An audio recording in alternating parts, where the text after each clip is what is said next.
Hello. Welcome to Saber What Ifs, where you can get your daily dose of what if content. If you enjoy this video, make sure subscribe and like this video to motivate me to make more. Without further ado, let's get into this fanfic. Chapter 16, Machinations. I do not own Fate Stay Night and stuffs. Fuyuki City. Emiya Shirou chuckled to himself in a grim fashion as he tinkered with the motorcycle that Taiga's grandfather had sent to him to fix. He wondered if this was what it was like for soldiers that were stationed at a place that they knew was going to get hammered in the very near future, but the exact time and date were still unknown. Just waiting every day to see if hell would finally arrive, and in the meantime realize that everything else being done is either subtly frustrating the soldier to no end or is significantly more difficult because of those frustrations. When he wasn't training, studying up on magic, cooking, meditating, or tinkering with his latest project, Shirou's nerves would unfortunately get the better of him. Granted, as time went on his nerves seemed to have numbed themselves enough that it wouldn't affect his work or cooking anymore, but the upcoming fight still preoccupied his thoughts. It had been several days since he, Rune and Bayzit had gone over his rather hastily put together set of tactics. While there had been some minor arguments and second thoughts, the group eventually decided to give it a shot. In order to increase the odds of it working, Rune had to do some practicing in a certain activity that she was not normally accustomed to on her own during the daytime. However, given the circumstances, Rune sparingly grumbled and complained about her task. Meanwhile, Bayzit spent most of her daylight hours either getting sleep or walking around the city in order to see if she could gain a quick heads up on Louv's arrival before he had a chance to get the drop on them. She hadn't come across anything yet, but at least she was getting used to the town in general. Click. Snap. Whir. Clank. Shirou absent-mindedly worked on the bike, letting his hands move almost by themselves as his eyes traced and examined the vehicle's engine and inner workings. Tools entered and left his hands at a pace that even professionals would be impressed at, seeing as the boy could tell exactly what was wrong with the machinations of the equipment through his magic and how to fix it through his experience with fixing this same bike on multiple occasions in the past. Shirou's hands were a testament to his dedication to his hobby. Both hands had rather thick callus on the palms of his hands, and while he didn't have many scars thanks to Avalon, they had enough blemishes to indicate that he worked with them fairly frequently. They were strong yet precise, tough yet supple. They were the hands of a craftsman, an engineer, a blacksmith. The teen had lost track of how long he had been in his workshop. It was at times like this that he had forgotten that this was the only place that he could truly be alone to think anymore. Rune was egotistical at times, but even she didn't dare trespass on his privacy and studies. Bayzit was much the same way. Shirou was certain that Sakura would have attempted to get inside to wake him up had he slept in on a school day. However, his father had taken precautions against that early on by putting an alarm clock-based bounded field on the shed that would wake up absolutely anyone inside that wasn't put under via drugs, in a coma, or in a critically wounded state at 5 in the morning every morning. That particular addition had to be made shortly after Shirou started his thaumaturgy training and had to be forcibly woken up from the shed in order to get to school on time for a month. The memories of his father made him chuckle dryly. The things he knew of this father, the things he learned of the man's past, the way that other people reacted to his name. Shirou highly doubted that his general studying and training would have varied all that much had he not been tasked with the debacle of the next Holy Grail War.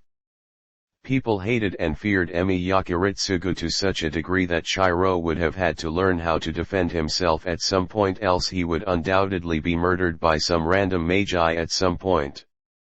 Shirou wondered how his father's enemies would have reacted seeing the Kiritsugu setting the kitchen on fire while trying to cook, or getting pushed around by a confused and drunk Fujine on her 16th birthday party between a dozen men that were literally twice his size. Shank.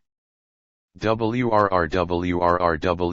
Shirou tightened the last screw on the bike before brushing his hands on his work pants and reached forward to analyze his work. A quick structural grasping told him that everything would work perfectly, and the only thing left that needed tweaking was the plastic outer casing that did nothing but give the bike its aerodynamic shape and visual flair.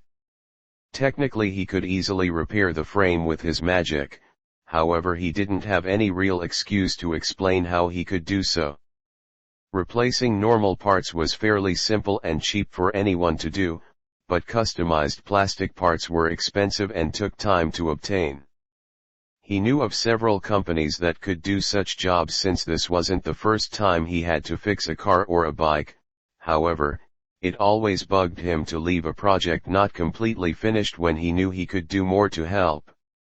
Looking around his workshop, the boy once more mused at how odd his workshop was compared to how other magi set their equipment up.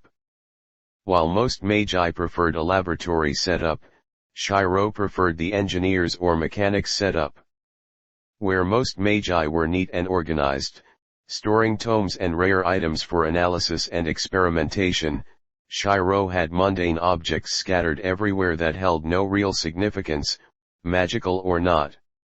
They were merely there either because he wanted to fix them or because he wanted to see how his magic could alter or enhance them.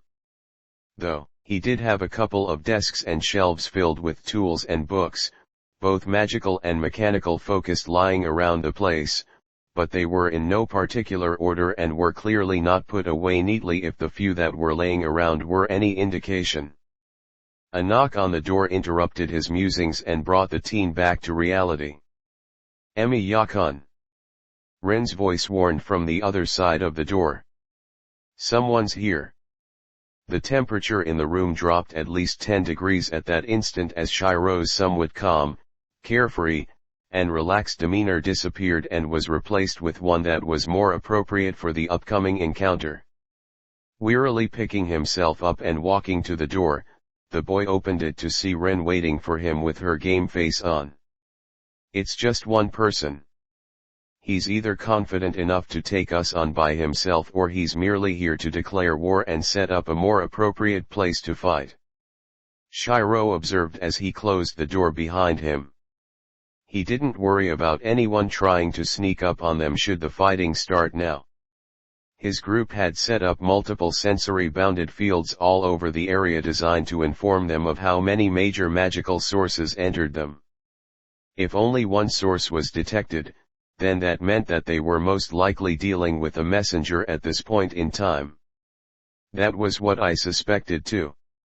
Ren agreed as she followed him to the front where Bayzet was waiting for them. I had hoped that we had more time to prepare and practice. But then again, we've had a fairly generous period of time to recover as well. Yeah. Shirou nodded in agreement. As they walked, the boy went over the various tactics and approaches to situations that he had both taken from his father's combat and assassination records, which had been hidden inside the house for Shirou to find when he opened the box, and ones that Shirou had made up later with Ren and Bayzet. He noted that Ren was wearing a longer skirt than she normally did. This one reached her knees instead of her thighs, which helped display her absolute territory as Taiga had put it, not that he understood what it meant. While the skirt would impede the girl's movements, if only by a small margin, it served a greater purpose in concealing the tools she would need to serve her in the upcoming fighting. Are you comfortable using it yet? He asked in an even tone that barely let his underlying concern show. Ren frowned. Have some more faith in me, will you? I may not be a combat nut like you, but I am still a genius and a quick learner. All I need is a good opening to work with. It's you that I'm worried about. Don't worry. The boy smiled briefly from under the red shroud.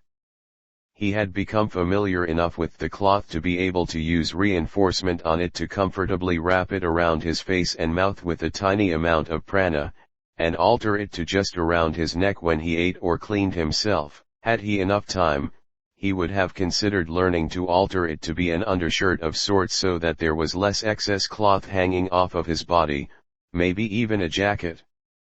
I haven't died yet and I don't plan on dying anytime soon. I won't do anything risky if I don't need to.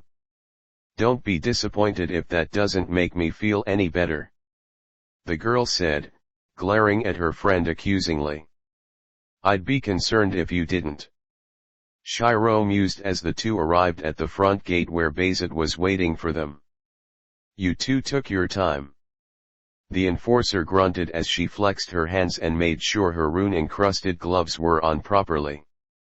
I hope you didn't forget anything. I'm not as experienced as either one of you, but don't go thinking I'm some careless idiot. Rune coldly commented while keeping her eyes straight ahead.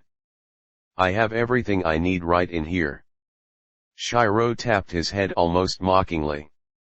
Let's hope you're right about that, Shirou. The eldest darkly stated before narrowing her eyes. He's just about here. Shirou and Rune nodded as they too could feel the presence of another magically capable individual extremely close by, a very strong one if the amount of prana he exerted was any indication. For what seemed like hours the three waited in front of the doorway for their mystery assailant to attack. So it completely floored them when said individual did not destroy the front door or attempt to dispel the bounded fields around the house when he arrived at the property. Rather, he instead politely knocked on the door like any other normal individual. Oi! Don't shoot. Just ta messenger. A loud, deep, and distinctly familiar voice shouted from the other side of the doorway, causing Shirou and Bayzet to blink in surprise and Rune to tilt her head in confusion. Who the hell is that? Rune asked confused as Bayzet moved carefully to the front door to open it. Old man, the Frogga asked carefully as she peeked through the small opening to see Sirius standing on the other side, still in one piece but looking a bit more exhausted than he normally did. Is that really you? Yeah, want me to tell everyone about my surprise birthday gift to you ta? Shirou the giant asked with a raised eyebrow. Like I said. Just ta messenger. Tad prick Louv is playin' mind games wit ya by sendin' me here as a middleman. Humph. Rune snorted. How conceited of him. Just because he's an ancestor he thinks he can just flaunt his advantages like this. She eyed Sirius warily. So you're the mystic code crafter that I've been hearing so much about lately? You can't escape his influence, Bayzet asked warily. The old man shook his head. Can't. Under a guise to not escape in return for making sure Tat Taladin I doesn't get killed or turned undead. So that's the reason why they were so adamant to capture you, Emiya-kun. Rune mused, they were using you as a means to control him. Sirius shook his head. Look, I don't have much time to be here, so I'll make tis quick. Louv is downright pissed Tat ya killed his girl, so he's here with his son to capture Shirou and kill ta rest.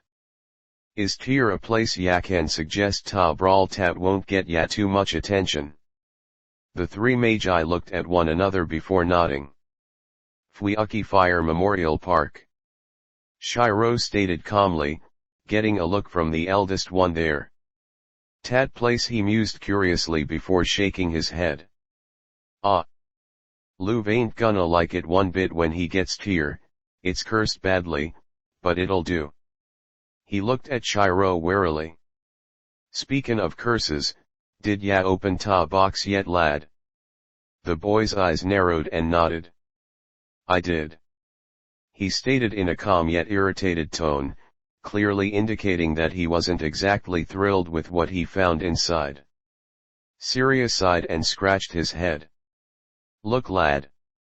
I know ya aren't thrilled with ta blades, but ta be perfectly honest, it was your old man's idea, and none of us knew about how deep ta curse was in his body till I was halfway through making tem. For what it's worth, sorry I did it, but it had ta be done. His eyes hardened. "Ta be blunt though, there not gonna be enough ta fight Louvre."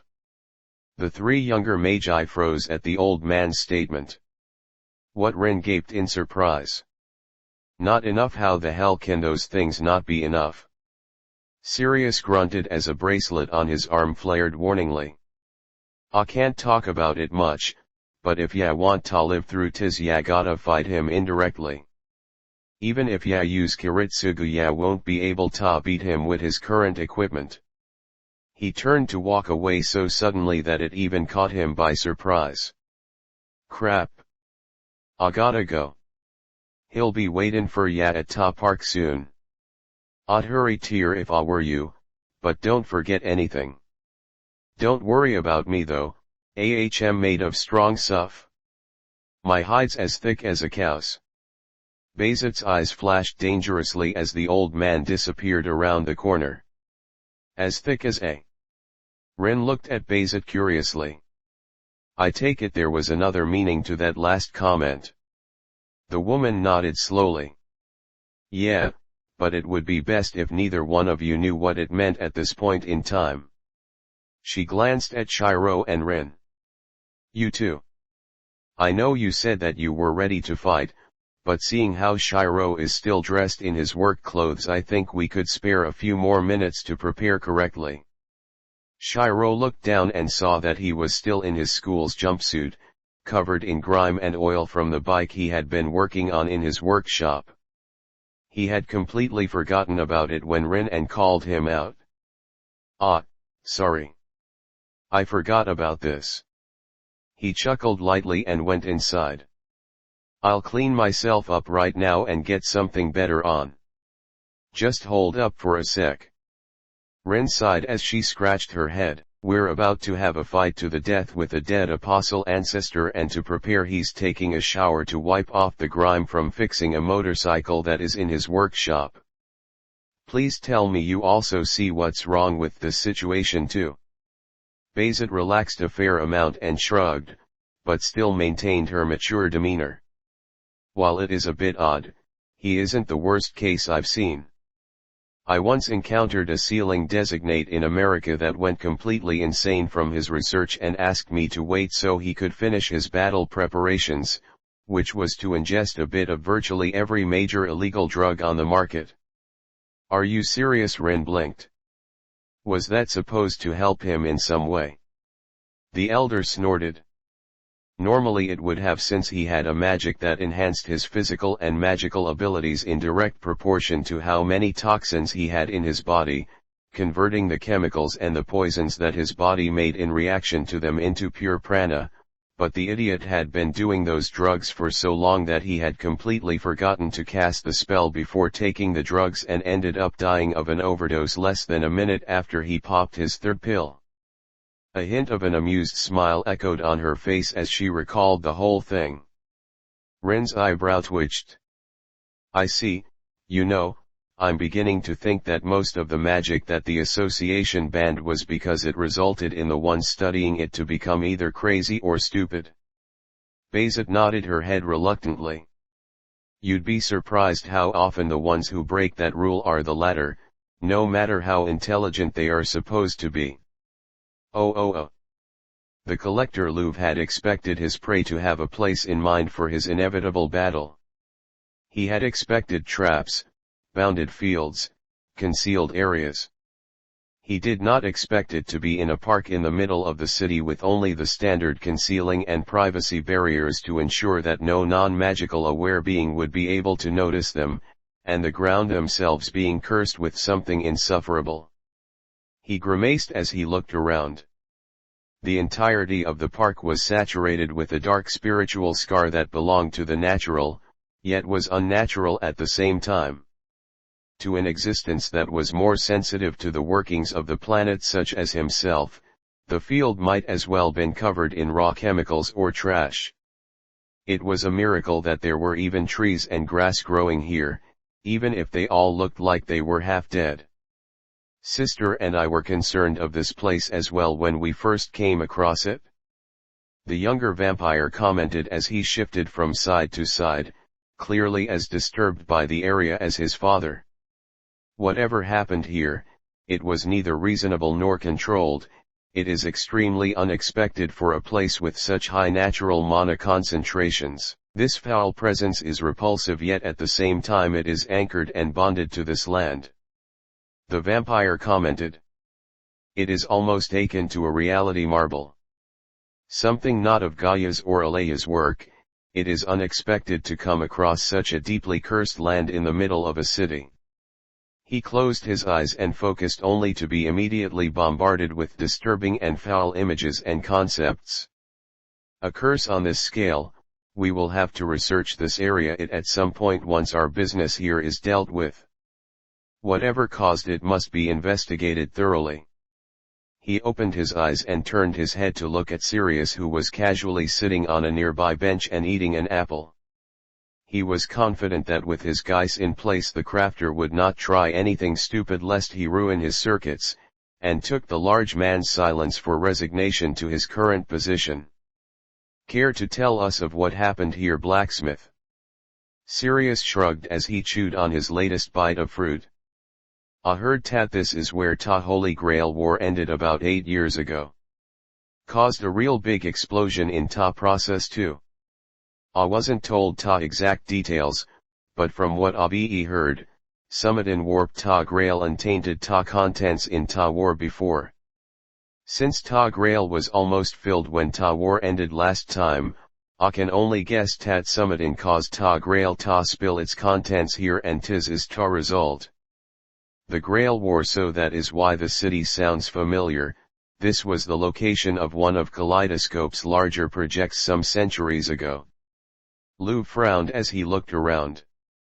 Several heroic spirits worth of prana concentrated at a single point, corrupted, and discharged at once. Yes, I can see how this place would be affected as thoroughly as it has been. He shifted his cloak a bit, momentarily revealing his mace in the process. Does something else seem to be the matter, father? His son asked curiously.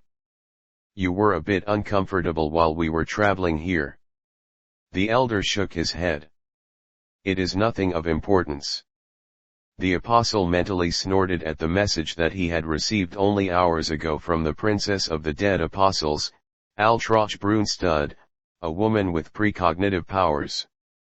Frequently she sent messages to the 27 when she predicted their deaths in order to let them prepare their next in line adequately. The one she sent him was no different. Your end will be sealed by the magus killer's machinations. He shook his head. The magus killer had been confirmed dead for years now, and not once had he or his children encountered the man, not that he had bothered to remember the mercenary's name in the first place. Whatever plan the human had prepared pre-mortem had nothing to do with him. He had half a mind to declare that the princess' abilities were waning after he dealt with the situation, however it would be best to wait a while lest he incur the wrath of her supporters. His musings were cut short however as he turned to the direction of something that triggered his senses. We will talk about the processes and implications of examining this area later. His eyes rested on the slowly approaching forms of Bayzet, Shirou, and Rune from the other side of the field. In the sky behind them, the full moon was shining brightly, bringing him some comfort from nature in this field of disturbances. He took note of the boy standing on the right side of the group. He was dressed in thick dark blue carpenter pants that looked like jeans, a black shirt with long blue sleeves and collar, black fingerless gloves, and dark sneakers. However, the most notable part of his attire was the red shroud that he wore around his face and neck like some kind of ninja that human children seemed to be enthralled with this decade. Still, the boy seemed to already be prepared for anything as he felt the child focusing a fair amount of prana into his body, no doubt in order to reinforce it if what his son told him was correct. The two groups remained silent as the second party approached gradually until they were a healthy distance from one another and examined the other warily. I hope we didn't make you wait long, Bayzet stated in a calm and controlled tone. For a brief moment she looked at Sirius but didn't say anything. Talking to the blacksmith would only distract them at this point. Sirius was well aware of this as well, which is why he opted to remain quiet. I'd rather not spend any more time in this place if I can help it. Lou frowned. I take it you are the one that killed my daughter, woman. And your point? Bayzet frowned. Enforcers have a tendency to hunt dead apostles and the like. Don't act surprised, Louv. Don't think that you have the honor of talking to me on the same level, Fraga. The vampire glared with glowing eyes. Your kin may date back to the age of gods, but you yourself are simply a normal human with some antiquated tricks. Let the old man go and leave us alone. Shirou stated calmly with unblinking eyes. The younger vampire snorted. Humph. Know your place, boy. You are in no position to demand anything from us. He laughed and crossed his arms confidently. Even if we wanted to, we can't do anything about his condition now. He and father have a guy set up, and nothing save for the contract's destruction, annulment, or death of one of the parties involved will change things. Rune flipped her hair to the side casually. Really then, well, that makes things easier, doesn't it? All we have to do is kill you and our problems will be solved. Louv turned to Rune with a look of disdain. You are too overconfident about your situation, girl. He pulled out his prized mace from his robes. Your comrade's peculiar weapons and noble phantasm will be of no use here, shit. Shirou swore as he got a good look at the weapon that was now firmly rooted in his inner world as his mind sorted out all the information about it in record time. Noting that the boy with the supposed reality marble froze the moment he took out his prized weapon, the vampire swung his tool hard before the child could supposedly divulge its secrets to his comrades. In the middle of the swing, the weapon rebounded against the very air itself and caused a massive traveling distortion that rippled to the three magi, accompanied by an unstable, seemingly underwater echoing sound that assaulted everyone's ears. Acting on impulse, the humans jumped away from the barely visible attack in separate directions while preparing counterattacks of their own. Shirou's materialized at least 36 swords around himself and fired them off at a rapid but steady stream towards the vampires, while Rune shot off her Gandra curse as fast as she could to accompany the blades. Bayzet, in the meantime, simply waited in the starting position, no doubt ready to hone in on her target vampire the moment he was far enough from his backup. The group, however, did not expect Louv's son to take out a small jeweled staff from his own garb and counter the attacks with a highly concentrated wall of fire that incinerated the counterattacks and blinded their targets in the process. Taking advantage of their target's distraction, the son then shot off another massive fireball at Rune before suffocating the wall of fire to enable his father and himself to bolt after their intended targets with the inhuman speed that their kind was known for. Bayzet, the most experienced of the group, managed to regain her eyesight fast enough to see the fireball closing in on the least experienced one there. Rune, move. She managed to shout before a slew of smaller, faster fireballs made its way to her and forced her to focus her time on dodging. Barely managing to regain her senses in time, Rune saw that she was not able to dodge the oncoming attack. Acting on pure instinct, she accessed her magic crest's powers and erected a quick but fairly strong bounded field in front of her as a makeshift defense. Unfortunately, the field didn't hold as well as she had hoped, as the massive conflagration exploded with immense force upon colliding with her defense and threw the screaming girl a fair distance away. Tosaka! Shirou shouted in alarm before managing to somehow jump away from Louv, crushing his shoulder with the gold and crimson mace in hand. While the boy himself didn't get hit with the weapon, he shuddered as he watched the ground it did hit collapse from underneath as if it was a sinkhole that had just formed. The topsoil and the grass remained unblemished, but the area underneath had clearly just been immensely impacted. Shirou didn't have time to react appropriately to such a marvel, however, as he instantly projected a small wall of swords in order to gain himself some breathing room and backpedaled away from where Bayzet was fighting the younger vampire. The wall did almost nothing though, as they were knocked aside from the mace-wielding vampire as if they were made of fragile glass and continued to charge forward with glowing red eyes. The faker swallowed heavily as he got another good look at the mace now and took in all the information he could about it, feeling its copy become realized and constructed inside his reality marble. This was a very powerful weapon. Old, potent, valuable, and absolutely useless in his hands. The mace was made in the 11th century for a Catholic bishop from England who was involved with the Battle of Hastings. He had used the mace to avoid drawing blood and to motivate his soldiers from behind. It had been lost upon the wielder's death, but the weapon itself had been depicted on a very famous historical tapestry and thus impacting history indirectly through the centuries, influencing the world's mass population to believe that priests used maces to not draw blood in battle when forced to fight. This in turn caused the once normal mace to turn into a conceptual weapon on a noble phantasm level despite its wielder's seemingly standard tail. The tool's purpose was to deal internal damage and bypass the outer layers of its target. When applied to manifestations of thaumaturgy, it would cause the weavings of prana that caused the mystery to actualize and violently unravel, thus forcing the wild energy to destroy the spell from the inside out.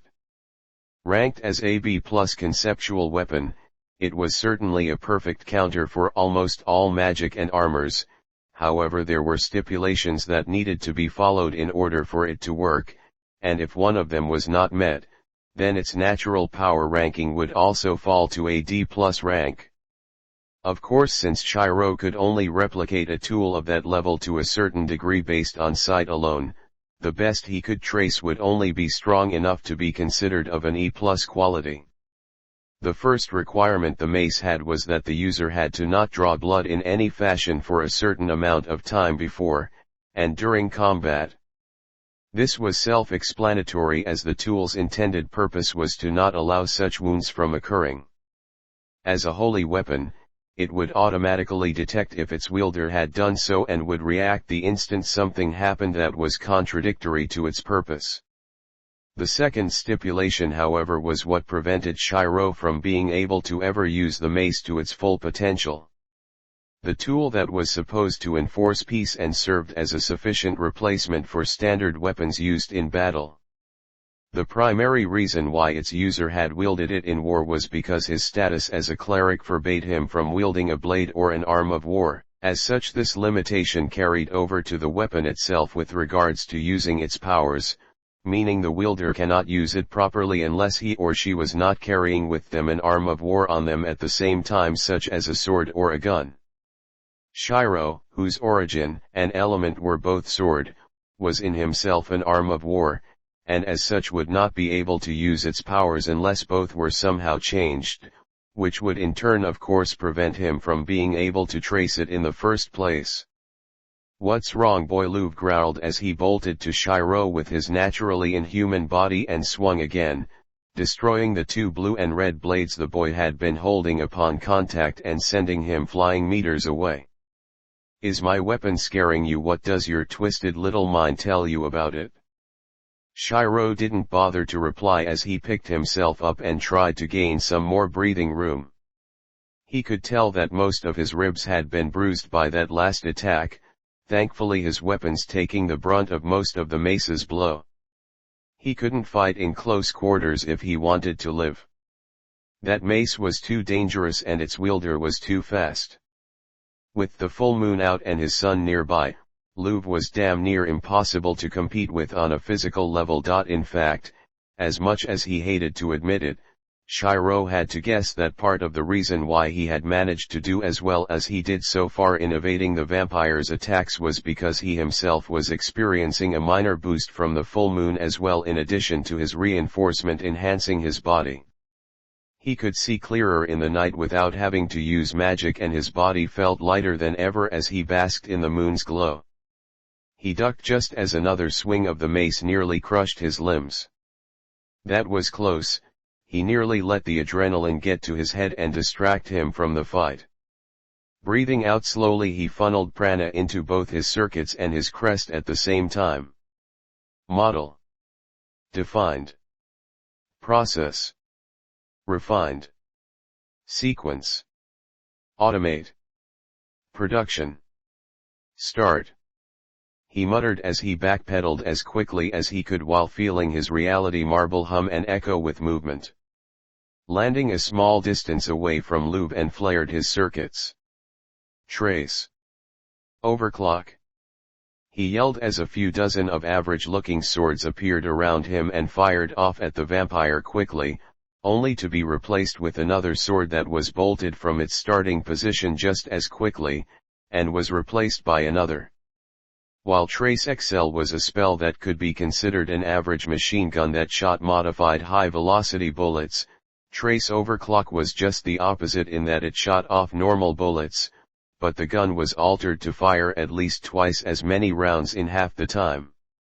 Granted, this variation was less suited for high-level opponents and more for large numbers, however it was also good for buying time as the number of flying swords produced was more than a bit distracting for most living beings.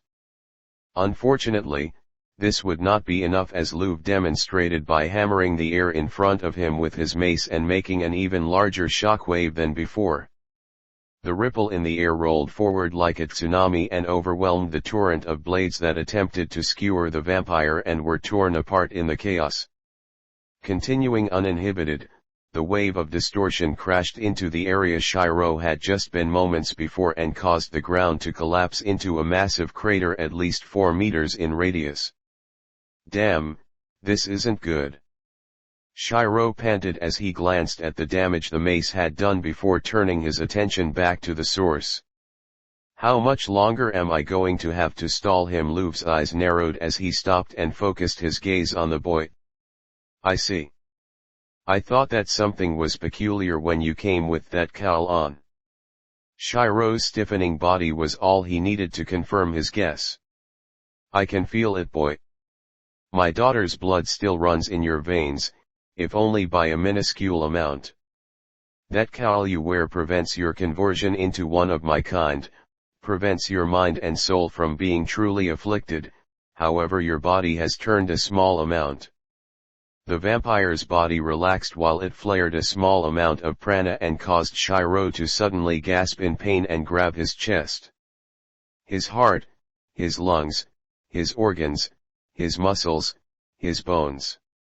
Everything seemed to be assaulted and writhing at once.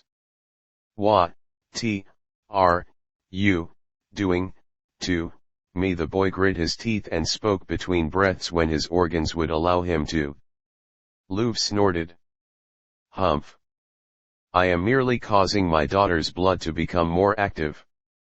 As her father and the one who turned her in the first place, I am easily capable of such minor feats. While that cowl may protect your sanity, your body will eventually be converted to one of my own should I keep this up. Fortunately for you, I am not able to do such a thing without repercussions, however it will do quite nicely as a method to keep you in line. He walked casually towards the boy. You rely on my daughter's gift to fight, yet you denied her life. You spurned her gift while at the same time using what you gained already for your own profit. Humans like you disgust me. His prana flared again, causing Shirou to scream out in pain. I think I will put you in your place for a bit longer before I take you back for experiment. Lube's sentence was cut short, however, as a brief flash of light caught his attention from behind and caused him a severe amount of pain, forcing him to jump away from the boy and hide behind a tree. What in the world? He hissed in irritation. This is sunlight. But how? He glanced briefly from around the tree and cursed in pain, anger, and shock. Sirius McGinty walked calmly from where he had been waiting on the bench to Shirou like a beefed-up wingless angel. His skin glowed like a beacon, and traveling across his body were countless runes, swimming across his body like individual fishes, save for several dozen that were engraved across his limbs, were stuck on his chest, and a few on his forehead. Sirius Chiji, Shirou panted as the Irishman stopped by his side to help him up. I was hoping ya would have lasted longer 10 tat before I had ta step in, but if ya really do have tat bitch's blood in ya I can't really blame ya for it. The old man shook his head tiredly as the light emanating from him died down. What the hell are you doing? Luv shouted enraged. Why are your circuits intact? Why are you going against me? The old man chuckled as he helped the boy up. Ya made a mistake when we made the geis, Luv. I still had one code left on me when we made it, and ta deal doesn't apply to it. I still can't fight ya with everything I got, but I have enough legroom ta make sure ya don't hurt ta boy. Impossible. The vampire growled through clenched teeth as he walked out from his cover. We made sure to get rid of every tool you had on you. There's nothing else you have that could. His eyes narrowed at the old man's form before widening in surprise. It couldn't be, you actually managed to turn. The largest man chuckled darkly as the runes across his body began to move faster randomly around his frame and he cracked his knuckles. Yep. I turned my very skin into my personalized code, Luv. Talever na Enuidra. He cracked his neck a couple of times before hopping on his feet like a trained boxer. Allow me ta show ya ta reason why I was called ta the Virgin Golem. Oh. On top of a building nearby. Shit, so he's really using it. Waver grimaced as he watched the fighting from a distance. His wincing was fueled by two things at the moment. The first was the current situation, of course, as he had just voiced. The second was because he despised heights ever since Ryder almost ditched him on top of the Fuyuki Bridge at the beginning of the Fourth Grail War. On the bridge, the feeling of cold strong winds nearly pushing him to his death never really left him, and only came back with gusto whenever he encountered a similar sensations afterwards. He also still twitched whenever he heard thunder and saw lightning nearby, as they reminded him of the near-deafening sounds of the Gordian wheel as it ran through the sky, without any way for him remain on the chariot save clinging to the side for dear life. The lever na Enuidra. Lorelei mused curiously as she used her magic to listen in on the fighters' conversations, not at all bothered by the wind or their current high position.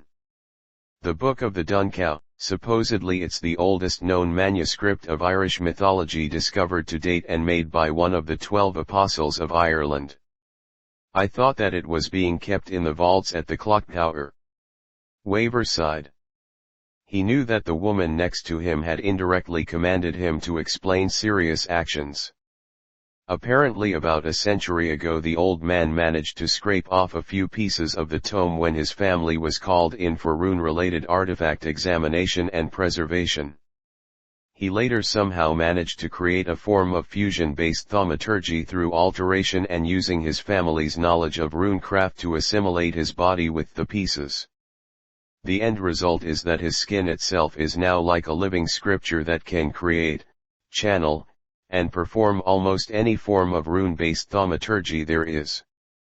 All he has to do is think of the sequence of inscriptions and where to apply them, and it actualizes almost instantly. It's what he's been using to prolong his life, however his advanced reinforcement skills did help a bit as well. The Bartholomew didn't say anything as she watched the fighting progress in the park below. The Emiya boy focused on attacking Luv while the blacksmith acted as a shield for the boy, since apparently there was a significant reason for the vampire to avoid harming him. While the old man's display of power was impressive, she was somewhat disappointed in the boy's performance. The knowledge that he was tainted with inhuman blood merely added to her ire at the child. Other than performing some above-average projection and reinforcement, he had yet to do anything that was notable or significant in the fight other than managing to survive. Bored with the fight against the ancestor, the woman turned her attention to the enforcer that Waver had sent here prior to his current predicament. Oh. On top of another building. This is an okay fight. The young-looking vampire mused as he sat over the edge of the 20-odd story building he was on, not at all concerned about possibly falling off should the wind blow hard enough. But I don't see what's so special about the boy Kaire. I mean, he's somehow still alive, sure, but so far the only notable things about him are his projection, reinforcement, and the fact that he partially turned. Kaire Kotomine chuckled as he stood behind and to the side of the vampire, the very picture of calm and composed. Do not be fooled by mere appearances, Master Solomon. That boy down there has potential that has yet to be tapped. He is one to keep an eye on, much like how his father was. His father? The vampire blinked curiously. Who was his father? The priest's eyes flashed in amusement. Emiya Kiritsugu. The magus killer. Oh, the mage killer, the dead apostle ancestor mused in realization. I remember hearing about that one. He was really good at killing both your kind and mine. I've never seen him personally, but I've heard that he did things so differently and efficiently that he was even hired by the church a few times for a couple of jobs. I wasn't aware he had a son. Few do, which makes observing him in the near future even more interesting. Kaire commented casually. If you talk to him about the right subjects, you'd find that his personality is rather intriguing to inspect. The vampire chuckled. It seems you've taken a liking to the boy priest. Don't tell me you're one of those types that we have to keep an eye on. The man frowned. I'm afraid to disappoint you, however, even if I was homosexual or bisexual, I would not bother with attempting any kind of relationship with anyone, seeing as I have no desire to, let alone with a child that is almost third of my age. Ah yes, I forgot that humans these days are rather uptight about that sort of thing. The vampire waved off the priest casually. It seems a bit excessive if you ask me.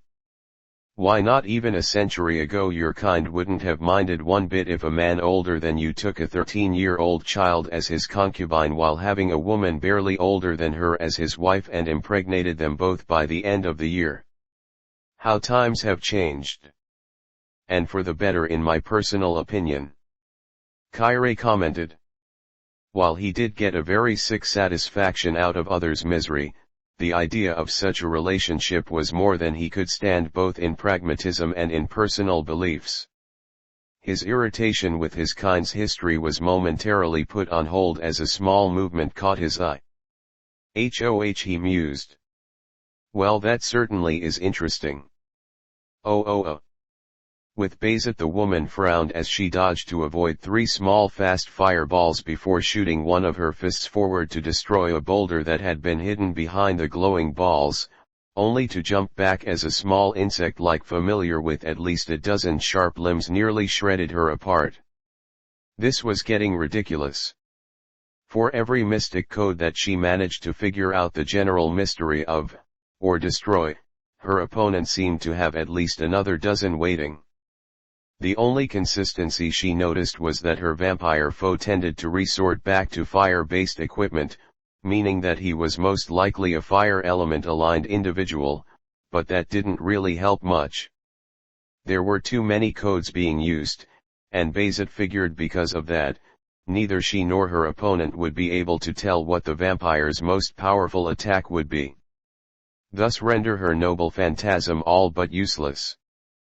Froggerach was a powerful tool and the ultimate counter spell, but in order to work right it needed to be used against the opponent's strongest attack. She hated to admit it, but she wasn't in a good position at the moment. Bayzat-san. Now a small voice asked her permission to act through a small seal below the earlobe, established just before the fight had begun. Not yet. The woman warned as she destroyed the insect-like puppet with a single punch before bolting towards her opponent. Wait for something special. You'll be able to tell when you see it. I'll keep fighting till that happens. Don't worry about me. Damn. Grunted Louve's son as he swung his jeweled cane again to create a massive torrent of fire to protect himself. The man was no stranger to battle, that much was certain, however he was getting rather frustrated with how this single woman was constantly putting him on the ropes. Most magi he encountered relied more on their magic in order to fight and handle obstacles. Manipulating the elements.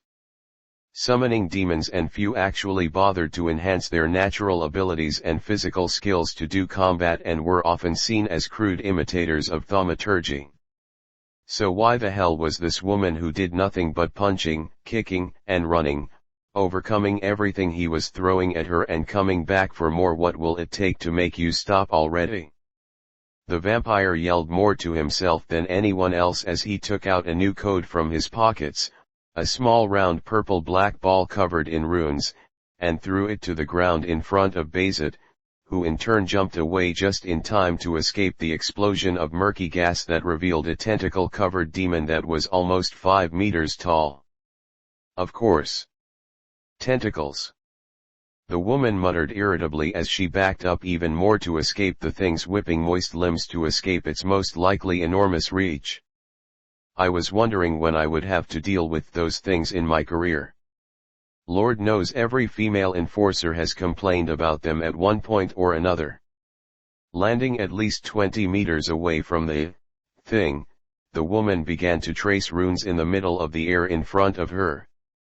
Saulo. Ansas. Uras. Ansas. She muttered as she poured her prana into the physical base spell. As soon as her casting was finished, the 4 hovering letters shot forward until they inscribed themselves onto the beast and instantly immolated the hissing and screaming monstrosity in a massive pillar of flames. The hell, I'm letting that thing near me without at least doing that. She muttered under her breath while breathing heavily. She didn't look away as she watched the beast shrivel up and turn into charcoal to make sure that it was really destroyed. She had heard of stories about creatures like this faking dead before, only to recover soon afterwards when their opponents turned to walk away, and, yeah, she wasn't risking that. Bayzet didn't very often need to rely on using her runecraft for anything other than enhancing her physical capabilities in combat. However, a giant tentacle monster in her mind definitely qualified as an reason to deviate from that trait. Thankfully, her lineage and knowledge in the runic arts enabled her to perform such high-level thaumaturgy quickly, even though she did not spend much time practicing it. Still, her studies were enough that she knew which combinations of runes would produce the largest explosions. Now that the distraction is gone, where is Little Vamp Jr.? Her answer came in the form of a scimitar bathed in blue fire, nearly cutting her in two from her right side, only to miss as the woman's experience and speed managed to save her life at the cost of getting a long cut on her back through her structurally enhanced suit and undershirt. She hissed in irritation and pain as the burning sensation pervaded her back painfully while she skidded to a stop a short distance away. "I'm right here, little girl," the blood-sucking man growled as he swung his burning blue weapon around casually. "Normally I wouldn't bother taking out this little trinket, but you weren't making things easy for me." He noted the woman's heavy breathing and smirked. "What's wrong, feeling tired already?" The woman grimaced as she realized that her inner energy was noticeably lower than it should have been. Judging from how the man was mocking her as if he knew something, she guessed that he had used a code to somehow deplete her of her energy. Odds were likely it was the sword he was using now, but it could easily be another code that she didn't take notice of. Scratch that, from the way he's twirling the damned thing and walking casually, it was definitely the sword. "Something tells me that it would have been better if you and Shirou had switched opponents," the disembodied voice commented almost casually from just outside the enforcer's head. "Shut up. That sword is somehow able to get rid of the target's OD. I'm starting to run low here." Bayzet mentally snapped as she took a fighter's stance again and not once taking her eyes off of her overconfident opponent. "Just hurry up already. I have better things to do than smack around little boys who do nothing but play with their daddy's toys." The vampire smirked. "You're just jealous because you want to play with them yourself. He charged forward with the burning weapon and slashed rapidly at speeds that only his kind and few experienced enhanced humans could achieve, forcing Bayzet back and jumping away. "Don't underestimate me," the woman growled as her right hand glowed with the runes on her gloves before hammering her fist into the ground. The small shockwave in the earth managed to stall the vampire enough for her to rip out a massive chunk of earth from the ground with unnatural ease and launch it at her opponent. She didn't stop there however, as she immediately traced 2 runes at the massive flying stone. "I was, Raid Ho." She cast the speed and strength enhancing marks on the projectile just as her opponent was about to attempt to slash the seemingly loose clump of dirt with his blade, only to be surprised as the boulder suddenly bolted forward and hit him with the rigid structure of a steel building. A loud yell of surprise and pain graced her ears as she watched her counterattack crush her opponent. She didn't think that he was defeated just from that, but it was good to finally get a hit in for once. "Be ready," she warned her friend as she saw a blue glow from underneath the rubble. "Your opening should be showing up soon." Moments later the ground exploded apart in a blue inferno and revealed a disheveled and clearly irritated vampire, evident by his fiercely glowing eyes. "Normally I like women who can put up a good fight, but this is beginning to get on my nerves." "Your nerves?" Bayzet frowned as she prepared to move again. "You weren't the one that had to deal with a tentacle demon." "Be silent. Your issues fail to matter in the least compared to mine." He prepared the sword again. "I will kill you to avenge my sister Fraga. With so many codes on my person, even I am not aware of what my strongest attack is." The fire of the sword he held burned fierce and bright, indicating that he was pouring a rather large amount of his energy into it. "Your noble phantasm is of no use here," he roared as he slashed down and unleashed a massive wave of blue flames at his target. The attack was so massive in fact, that he could not see his target smirking, nor the dark-haired teenage girl stand out from the sparse forest to the side of their fight and point something at his flames. Oh. With Shirou. When the faker had first walked into the field that had been where he began the rest of his life that night, he had planned for many possible scenarios. Multiple vampires. Many mystical weapons. Undead. His death. But he had not expected Sirius to somehow manage to find a loophole in his deal with Louvre and join him in a 2-on-1 battle against a dead apostle ancestor armed with a noble phantasm that could break almost any form of thaumaturgy there was with a mere tap. The 3 fighters stood across from one another, all panting to some degree and bearing wounds. Shirou, panting at an even rate, was sporting bruises and wounds from the initial fight, but for the most part had not gained much afterwards. Sirius was breathing much deeper and sported a few dark spots himself, but his most notable injury was his broken left arm, which had swollen rather marvelously yet was still held professionally in a boxing stance. Louvre on the other hand did not look injured in the slightest, albeit his clothes were a bit torn and his breathing was a bit shallow. The old man and the teen had been dancing around one another constantly in response to their situation. When Louvre was on the attack, Sirius was in front armed with his enchanted skin and moving at speeds that if anything surpassed the greatly irritated vampire despite his massive frame and old age. Since neither the vampire nor the blacksmith could do any lasting harm to one another without losing their magic circuits, they both had to hold back greatly and focus on dealing superficial blows. The term superficial however was used very lightly in Sirius' case however, as the man displayed an unusual amount of variety with his code. One moment the man was glowing like the sun, the next he was blending in perfectly with the night, and the moment after that he was literally on and breathing out streams of fire.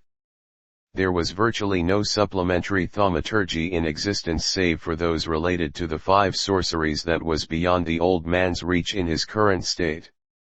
While Shirou had been aware of his teacher's capabilities, having performed structural grasping on him multiple times before, To actually see him in action really made him thankful that he had never truly pissed the old man off.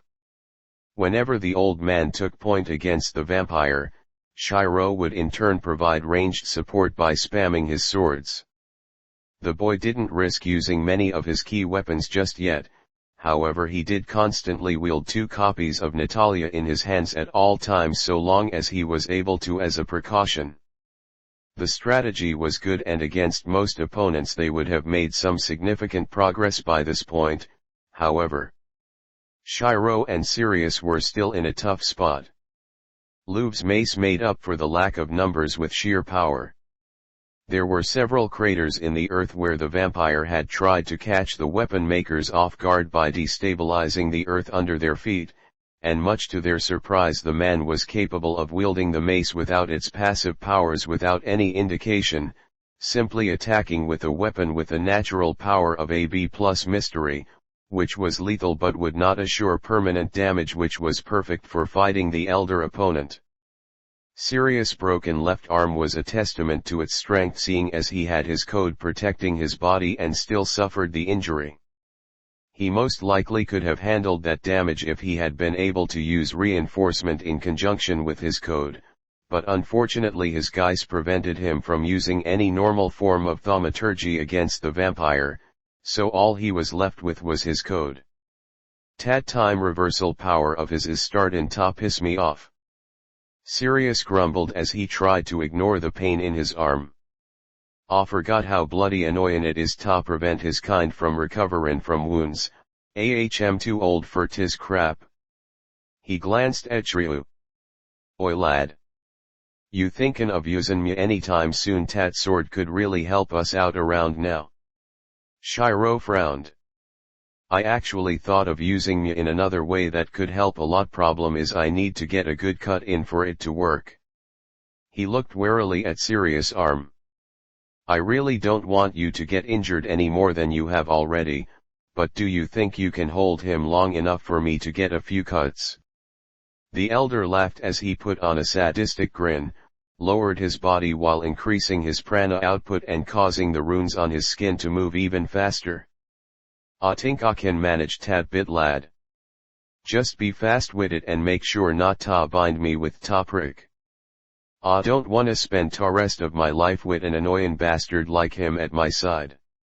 Before the boy could respond, the old man bolted forward and suddenly glowed with a bright light, momentarily blinding everyone there and stunning the vampire in pain.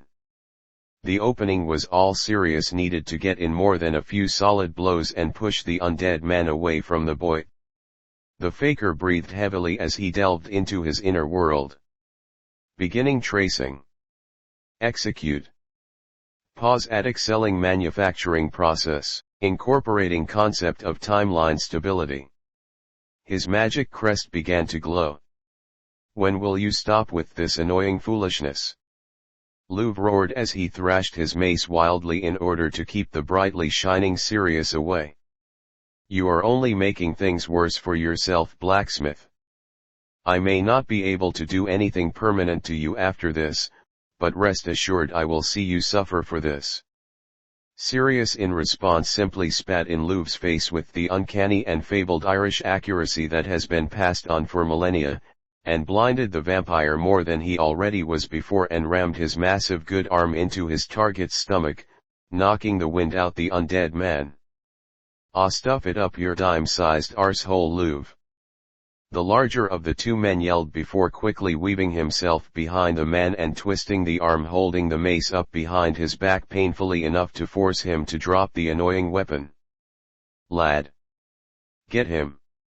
Shirou didn't even wait for his magic to finish before bolting towards his target with sharp eyes. Processing complete. Proceeding with construction. Execute. The hammer inside his head fired the two altered bullets he had produced in his mind, and in an instant a pair of identical dark gray Chinese falchions with light brown vein-like designs along the sides. Despite the clear artistic beauty they held, neither one of them reflected light and seemed to blend into the nighttime atmosphere as naturally as shadows. Faster than what most eyes could follow, the two weapons in the boy's hands struck downward in a cross strike at the struggling vampire as quickly as they had appeared. Enough! The vampire roared as he surged his own internal energies to deceptively high proportions, blasting Sirius and Shirou away just as the younger of the two managed to carve the first few inches of Louv's chest with his blades. The force of the pulse of unrestrained energy destroyed the boy's swords in the process, though Sirius was still glowing like the sun. Wasting no time, Louv turned to the elder of his opponents and glared at him, reciting an aria at a rapid pace. My people are my tools. My pets are my property. Those who do not abide by my whim shall be put under or controlled. Tame yourself in the abyss, my possession, or forever be broken. Without any other warning, Sirius was suddenly surrounded by countless black chains that wrapped themselves around his cursing frame and restricted his movements before a large cloud of darkness enveloped the area around him, trapping the giant of a man inside a dome that was 3 meters in radius. Sirius Gigi! Shirou shouted in alarm before noticing that the vampire had managed to pick up his mace again and sent another shockwave at him and forcing him to move. You are now without backup, boy. The vampire growled irritably as he touched his chest to see how much he was bleeding from Shirou's attack. You have managed to harm me more than I expected, and more than I will ever admit to anyone. He flared his prana once more to cause his daughter's blood in Shirou to paralyze the child with pain before walking forward menacingly. Tell me, boy. How are you so twisted? What happened to you that enabled such a worthless individual such as yourself to achieve a power that I desire so much? It is not loss, since my daughter's death has yielded nothing. It is not hopelessness, since I experienced that too when I was pushed to the brink as a human and resorted to turning myself to escape the worthless dealings of society, murdering my noble father, mother, and sister in the process. He stopped in front of the writhing child and picked him up by the throat, forcing Shirou to look at his assaulter in the eyes. You have no more right to be called human than I do now. We are both something that is neither a product of Gaia or Alea, but something of a separate design that denies both. Tell me, boy. I know what I am, but what are you? Shirou struggled for air and relief under the demon's grip, which prevented the blood from getting to his head and making him feel dizzy. His breathing was labored, his body was aching, and his mind was swimming. Still he struggled as he grabbed the arm that held him up and tried to relieve the pressure. Very briefly the image of the hill of blades flashed past his eyes, basking in the twilight of the full white moon and stars, yet at the same time reflecting the blood-red light of the evening sun to give it the illusion that it was all on fire. I am. The images of Sakura and Rin passed his mind, both smiling happily, doing their own thing as they cooked or relaxed with him. He wanted to protect them with all his being. To make sure that they were happy. It was such a simple yet selfish desire that he would sacrifice himself without any hesitation to make it true. I am. He repeated, more firmly as memories of his father was played in his head. The look of utter joy when they first met eyes. The look of remorse as he began to teach Shirou about magic. The look of despair he had as he attempted to stop the boy from acting out. The emotionless demeanor of the magus killer, the tiredness that seemed to emanate from his body as time went on, and the look of peace the night he died. I am not like you. The boy growled as his grip on the man's hand tightened significantly, getting a momentarily surprised look from the vampire. The vampire blood in his body was weakening, claiming less influence over his insides functions. Olu frowned as his grip tightened. You think you know more than a man over 500 years your elder? Do tell me then. What makes us so different, child? Shirou met eyes with the demon and chuckled. Because, you kill people to keep going. Your body is already decaying, dead and corrupted, and you only do things for yourself, but I'm still alive. I want to save people, and my body. His circuits began to flare and it was too late for the vampire to realize that he should have knocked the boy out when he had the chance. "My body is made of blades," Shirou stated with absolute conviction as the entirety of his skin was instantly converted into countless minuscule razors that meshed together like chain mail, slashing apart the vampire's hand and arms where the dead apostle and the boy had respectfully grabbed one another. The resulting pain caused Louvre to shout in surprise and throw Shirou away wildly. Focusing more on his injured appendage, he hissed angrily, "You stupid child. It was a mistake to try and converse with a freak like you in order to find out anything." He reached out with his power to spur on his daughter's blood in the boy, only growl in irritation as he realized that not a drop of his daughter's remains were left in the child, only the slightly warped blood of the boy remained. Where did my daughter's blood go?" Breathing heavily and picking himself up from the ground, the younger monster returned his body to normal. "Let's try something different," he muttered, and in an instant materialized dozens of massive swords that embedded themselves into the ground around the enraged vampire randomly, setting the man in the center of a forest made of steel and iron. Louvre spat in irritation. "Since you cannot defeat me through skill, you resort to petty tricks. How childish."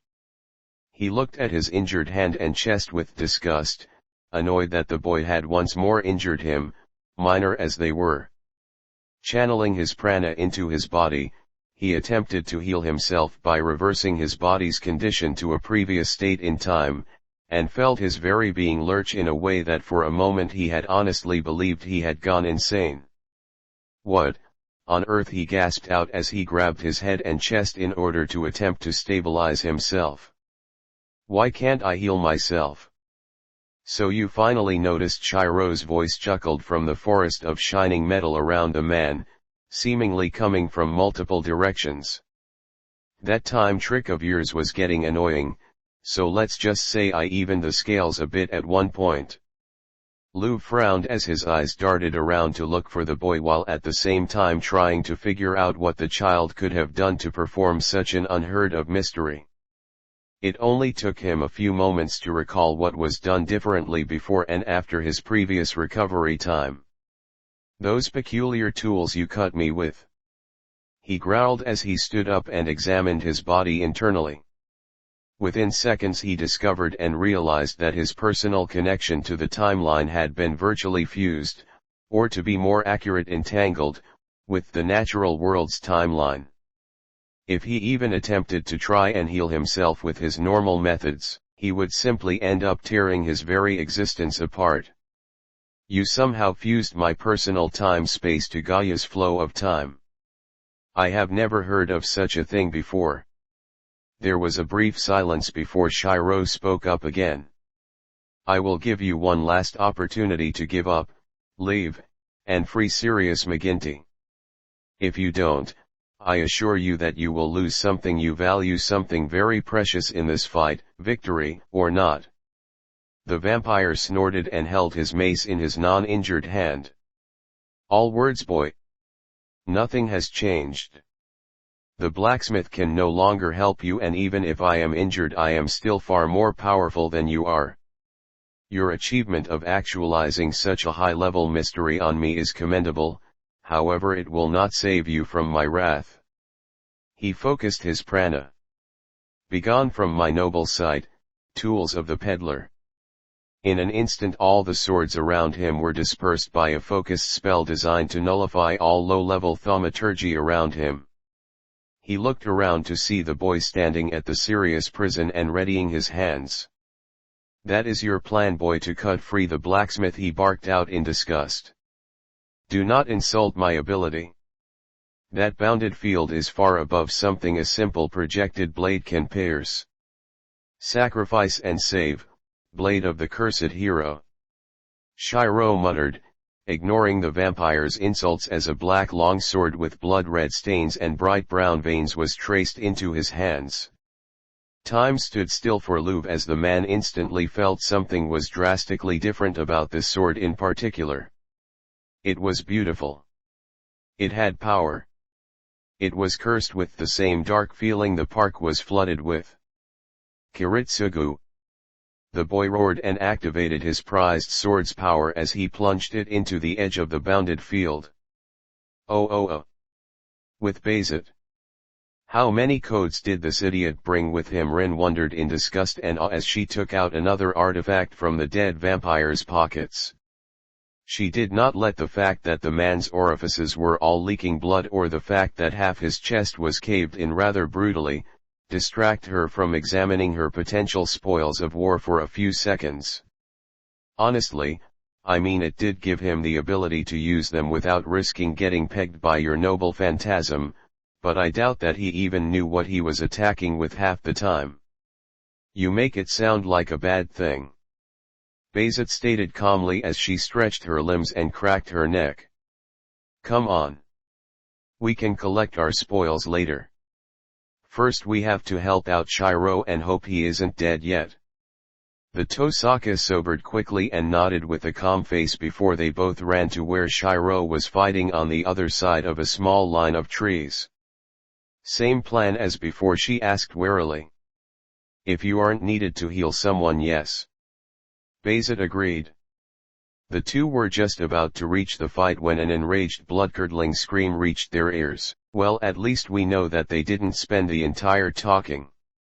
She muttered. That was Louv's voice. Her musings were cut off as a massive shockwave echoed throughout the area and tore up a good portion of the trees in right of the females. What have you done to me, boy? Louv's significantly distorted and feral voice roared across the park in rage. Had there not been a bounded field around the park, there would have been no doubt that all the police and armed forces would be racing to their position right now. What have you done to my circuits? This doesn't look good. Bayzet frowned as she ran forward again to provide backup. Though from the sound of things it seems that Shirou used Kiritsugu on him. Look at the bright side. Rin laughed nervously as she moved to the foliage. At least he doesn't know that we killed his son yet.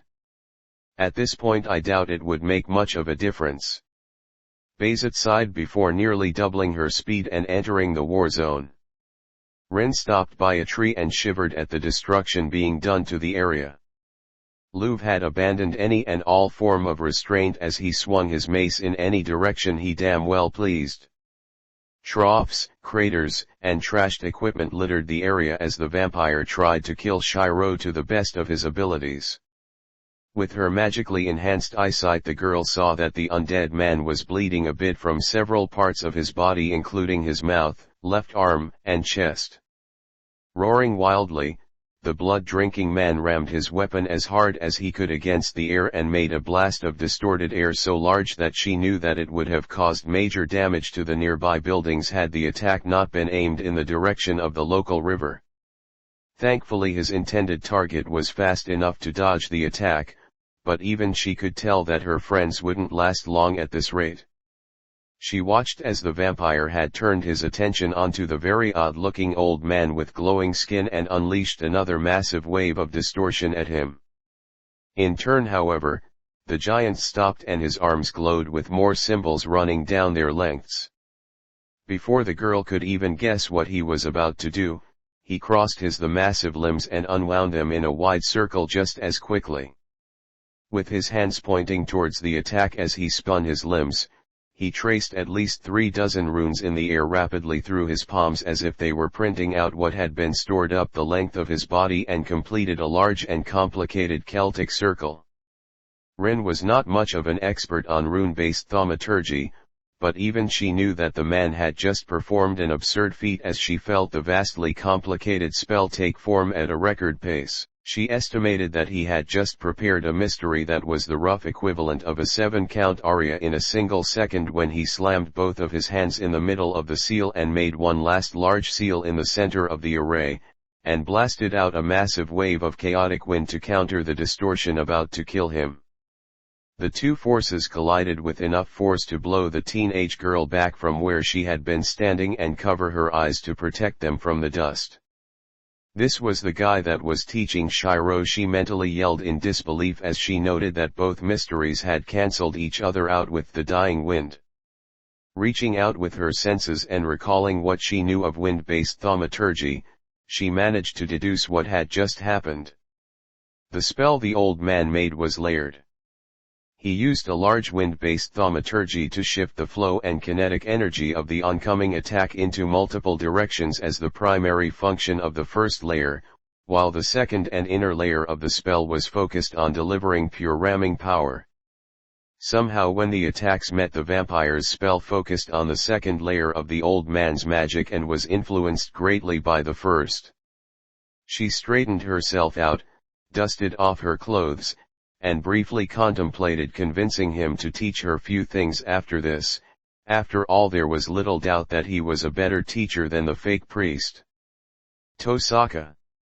Shirou shouted as he ran around the vampire at a reasonable distance and speed, no doubt thinking that she was there from the fact that Bayzet had just joined him.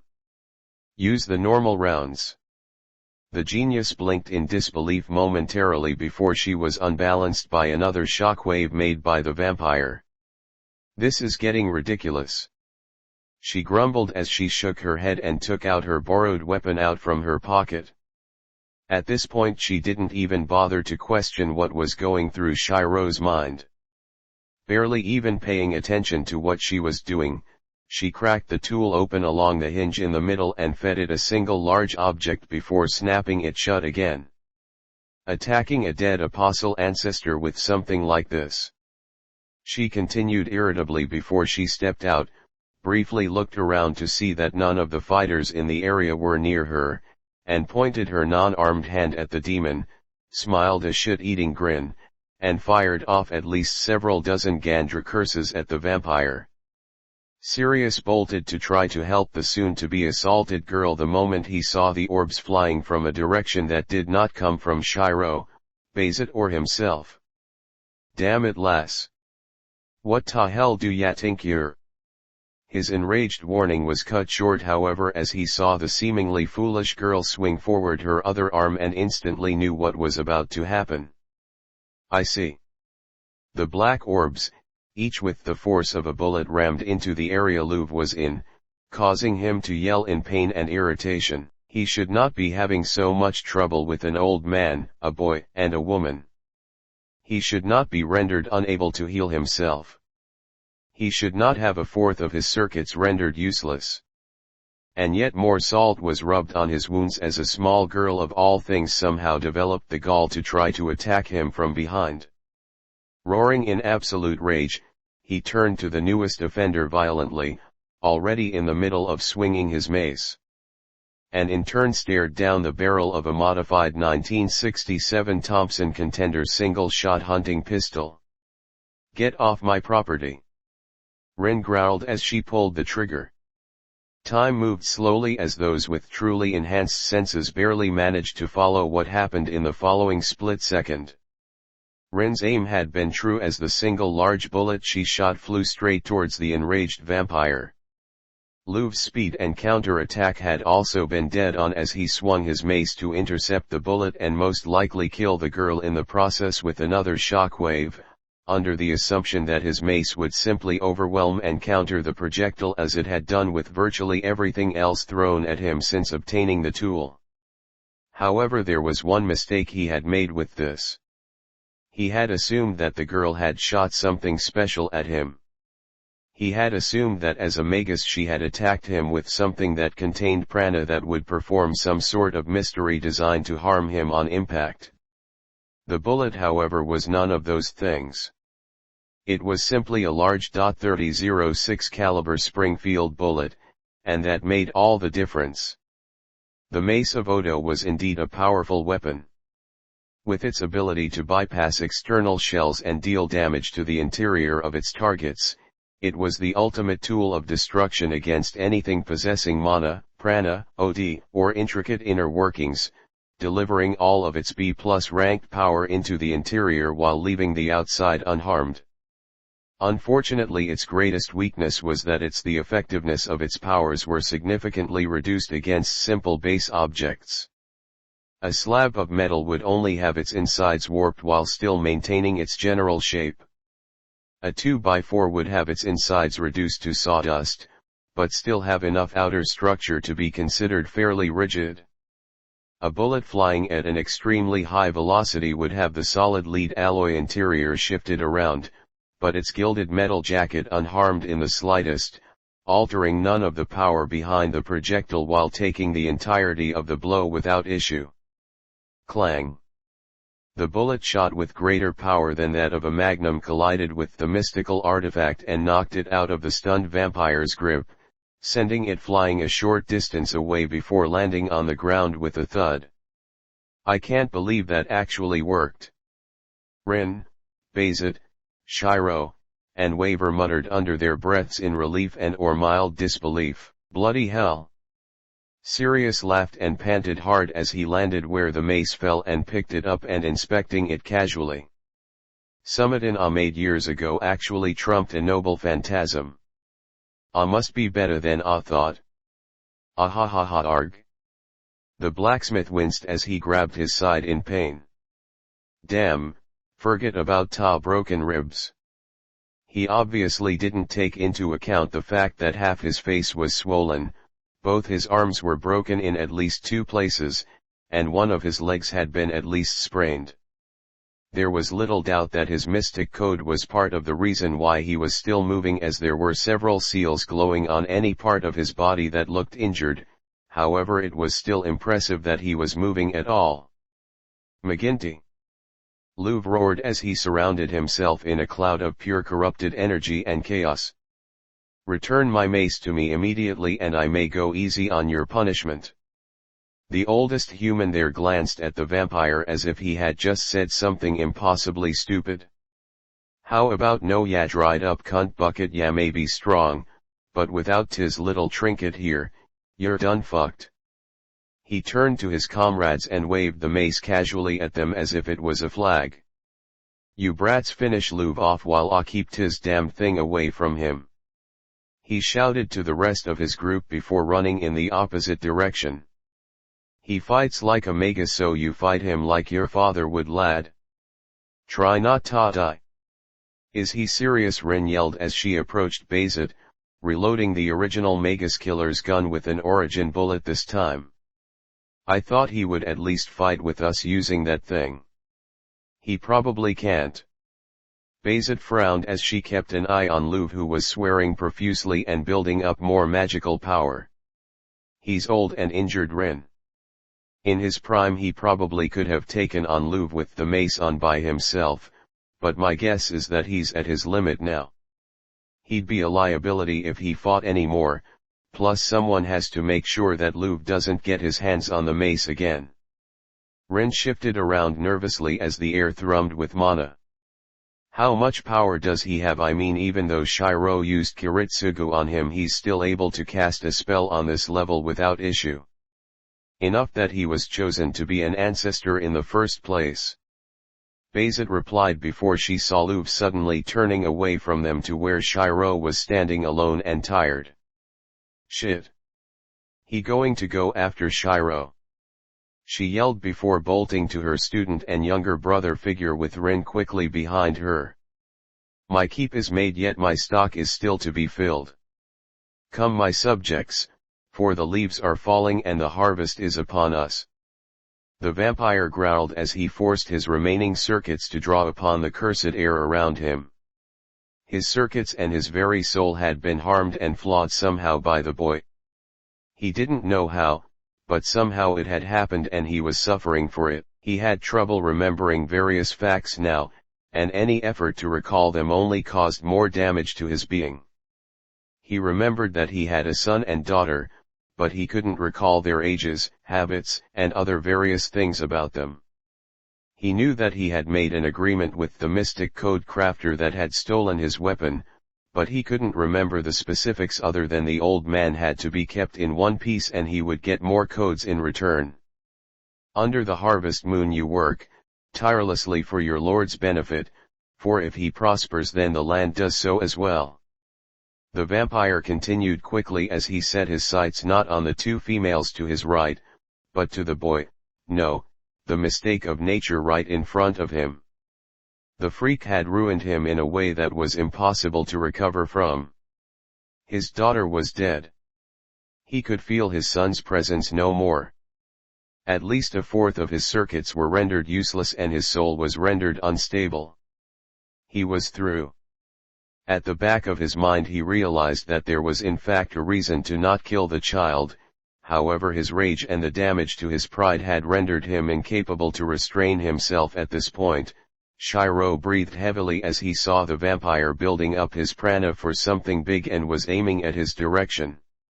Whatever it was, he knew that Kiritsugu wouldn't be of much help since against something this big it would only result in a double kill. Knowing he had only one shot at saving his skin at this point, the boy began to channel his own prana. My body is made of blades. He growled as he reached into his world and grabbed the object he needed from the hill basking under the sun and moon. Should one fail his duties, then shame is brought onto all, so sacrifice yourself for the noble cause of protecting and serving your better. The man finished his aria and fueled his spell with his energy and let it pulse around him. The following moments were filled with loud echoes as dozens and dozens of odd objects ranging from spheres to blades to guns appeared floating behind the caster, who was looking rather insane at the moment, and all facing the frowning boy with red going gray hair. Feast of the Ruler's Pilgrimage. Feast of the Ruler's Pilgrimage, a spell of Louv's own design that utilized his origin of possession to return to him all of his greatest treasures at once in order to be used against his opponents, regardless of where they may be in the world at that time. While warping objects across such a distance so quickly is normally placed on the pedestal of high-class magic, Louv's condition as a dead apostle ancestor enabled him to work further outside of Gaia's reach than most humans are capable of. The only way to prevent an item from returning to him is if it is in the possession of another who is capable and powerful enough to disrupt the spell from forcing the object from being teleported in the first place, or if it is in a bounded field that can produce a similar effect. He actually teleported all his mystic codes here. Bazet blinked in surprise as she tried to get to Shirou in time. That's borderline true magic. We have to get out of here. Froggerach can only counter one of those things. It can't stop them all. Who cares what it is? Rune snapped as she watched the hundreds of mystic codes begin to glow menacingly just as the girls reached the boy just as the weapons fired. Shirou! Run for it, you idiot! Die! The vampire roared as his arsenal was let loose all at once at the threesome, filling the sky with countless objects and hundreds of life-ending sounds. Roaias! The faker roared in defiance as he held out one of his arms and projected a 7-layered bounded field between his group and the oncoming tsunami of death. A massive series of explosions echoed throughout the park as the enchanted weapons collided with the shield of Ajax. The earth shook, lights blinded the fighters, and a war occurred within seconds. Fire, ice, wind, light, stone, demonic, holy, ether, assaults of these elements and more rammed into the red and golden wall relentlessly at once, yet when the dust cleared only 3 of the petals had been destroyed. That was Louv seated in rage and shock. The only thing preventing him from taking a step back was his own pride. How? Fire is my blood, and glass is my heart. Shirou panted as he felt the damage done to Roaias reflect onto his already wounded body. His legs and head were heavy. His arms even more so, however he did not bother to think about them at the moment as he took a step forward and dispelled his shield and passed his stunned partners. Shirou! Rune attempted to stop him, worried that he might be pushing himself too far, only for him to shoot her a sharp glare. He's mine, don't stop me. He stated bluntly as he walked forward without looking back. But the Tosaka began to argue before Bazet grabbed her shoulder gently. Don't. The elder woman sighed. You'll just get in the way at this point. She looked at the weapons readjusting to the boy, ready to fire again at any time. Right now the smartest thing we can do is get away and not distract him. The girl looked back worriedly towards the boy before relenting and backing away. You better leave Emiya-kun, or else I swear I will practice necromancy so I can bring you back just to kill you again. The teen didn't respond as he was too busy focusing on the vampire.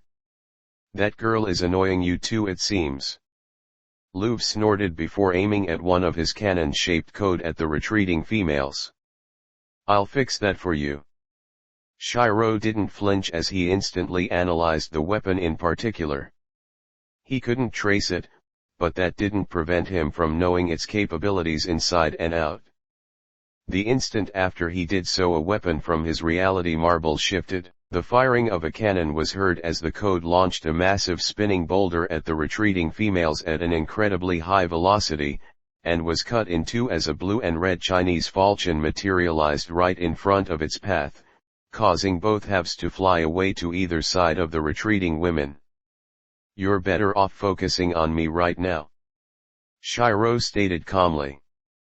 How many times will you continue to humiliate me? The elder swore as he took out a blue flaming sword that he barely recalled was a favorite of his son's from his arsenal. While his spell and his codes were powerful, they was also extremely cost-heavy in terms of prana, especially if he used them all at once.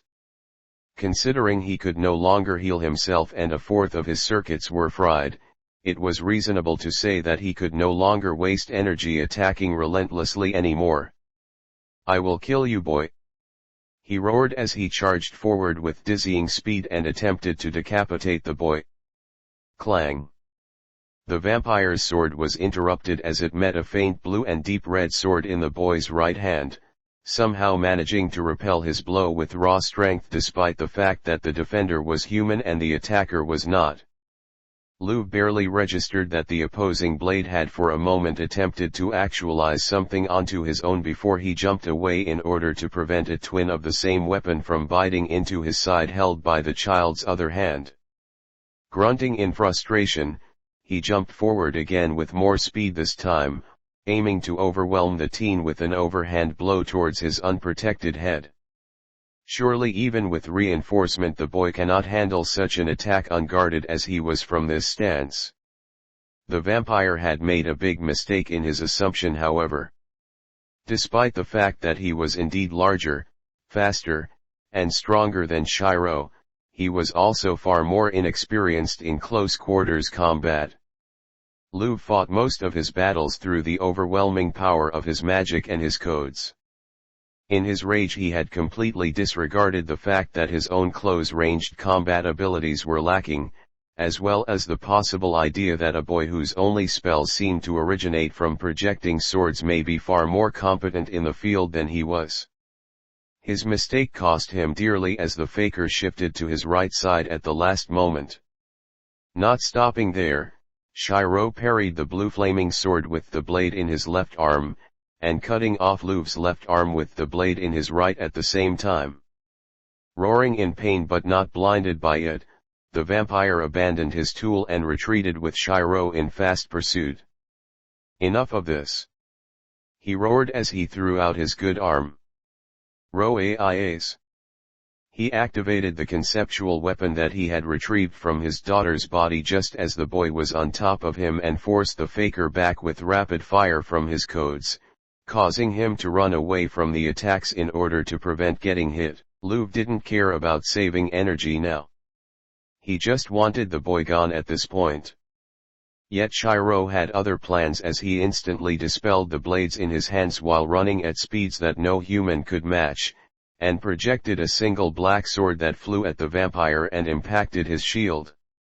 Luv's world went white with pain again as now a third of his original circuits self-destruct and destabilized his soul. He remembered spending time with a young boy and girl that were like him. Were they family? They seemed so familiar. His treasures were accumulating now and he was confident that he would soon gain the recognition he rightfully deserved. Through them his research could be completed. Research? What was he researching? Was he a scientist? He was confronted by a dangerous-looking man made of animals. He seemed to know and highly respect him. He was offered some sort of position that made his dead heart jump.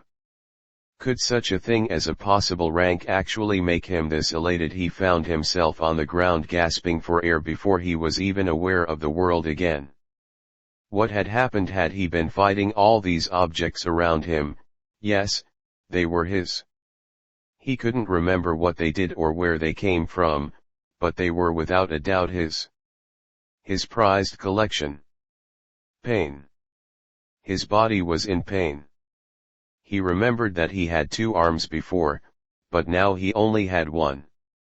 His lungs were filled with fluid and more than half of his magic circuits were now destroyed. What happened? Why couldn't he reverse his time and return to normal? Why was this happening to him? Why? The sound of a series of light footsteps brought him to reality and prompted him to look up. There was a boy walking towards him. He looked to be in his teens with his red hair going gray prematurely and an odd red cloth wrapped around his nose, mouth, and neck. For some reason he knew that this child, no, this abomination was the reason for his current condition.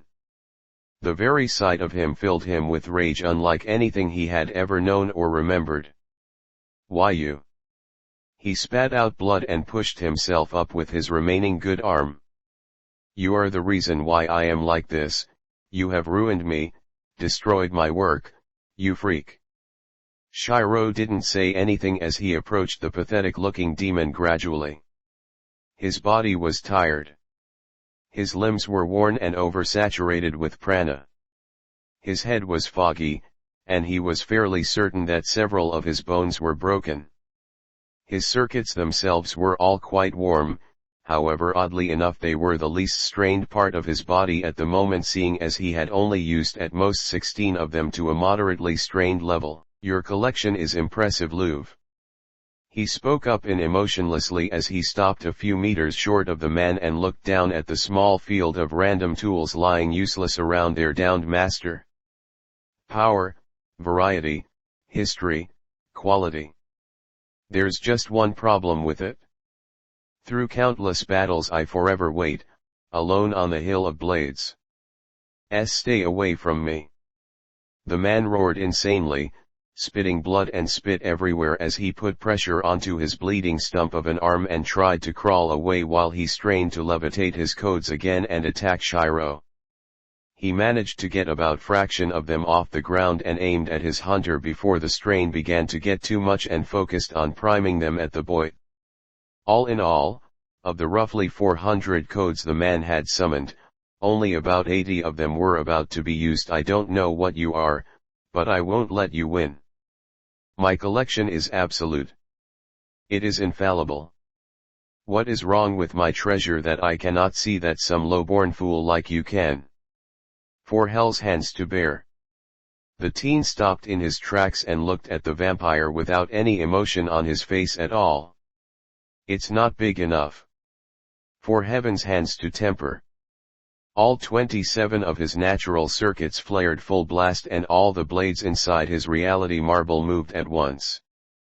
An instant later the sky above him was filled with dozens, no, hundreds, maybe even 1,000 of swords, knives, clubs, daggers, spears and every other possible melee weapon imaginable made of stone, plastic, metal, crystal, bone, and unidentifiable substances, stunning everyone who was watching. Most if not all of them were simple tools without a shred of thaumaturgy to them, but what they lacked in power they made up for in sheer numbers. Louv recognized more than a few copies of codes that he had just used to try to kill the boy with, hovering among the arsenal of death, shocked that a mere child could humiliate him to such a degree. Before the vampire could respond, the blades had struck down on his own arsenal before they could fire, crushing each and every single code there relentlessly regardless of the code's quality, history, and ability. There was a limit to how far the quality of anything could go before it would eventually be overwhelmed by sheer numbers. Screaming in anguish, the man was bombarded by the rain of blades and the shattered remains of his prized collection, piercing his body in every area and every direction possible, spraying his blood in proportion to the damage he sustained. His other hand was torn off after the third sword hit it. His other shoulder had been caved in by a gold and crimson mace. Half of his left foot had been severed at the touch of a faint steel blue falchion with a deep blood-red stained design on the edge. The injuries accumulated in the span of seconds as the single wave of shining death passed and left a graveyard of blades and broken tools standing in front of the panting boy. In the middle of the graveyard, the only organic target coughed up blood, butchered in every direction and pinned to the ground by at least a dozen sharp implements. "Impossible," he whispered. "What, are you?" Shirou stared down at the dying man pitifully, panting hard with magic circuits so hot that his breath actually steamed outside of the shroud around his mouth. Lifting one tired arm in front of him, the boy traced one last sword in his hand and pointed it at Luve's neck. "My name is Shirou Emiya, and I am the Magus killer's son." Luve's eyes widened in shock as he recalled the message he received from the Princess of the Dead Apostles just before the fighting started. "Your end will be sealed by the Magus killer's machinations." "I see, so you are my death," he whispered in realization and amusement just before the boy swung. That is the end of the chapters for today. The name and author for this fanfic will be in the description down below if you want to read it yourself. See you tomorrow, peace.